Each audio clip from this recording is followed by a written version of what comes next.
Voter ID apply பண்ண அப்புறம் பார்த்தீங்கன்னா, ரெஃபரன்ஸ் நம்பர் வந்து வந்திருக்கும். அத வச்சு அதனுடைய நிலை என்னன்னு சொல்லிட்டு நம்ம ஆன்லைன்ல செக் பண்ணலாம். அதுக்கு voters.eci.gov.in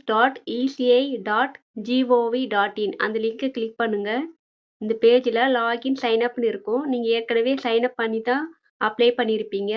அதனால இப்போ லாகின் குடுங்க. இங்க மொபைல் நம்பர் கேப்ச்சா என்டர் பண்ணிட்டு ரெக்வெஸ்ட் ஓடிபி குடுங்க.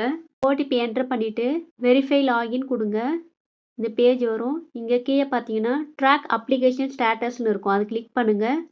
இங்க இந்த பாக்ஸ்ல ரெஃபரன்ஸ் நம்பர வந்து என்டர் பண்ணுங்க. இங்க பார்த்தீங்கன்னா, ஆல்பபெட்டும் இருக்கும், நம்பரும் இருக்கும். அந்த ஓன்றது வந்து கரெக்ட்டா பார்த்து வந்து என்டர் பண்ணுங்க. அது வந்து கொஞ்சம் 0 மாரியே உங்களுக்கு தோணும்.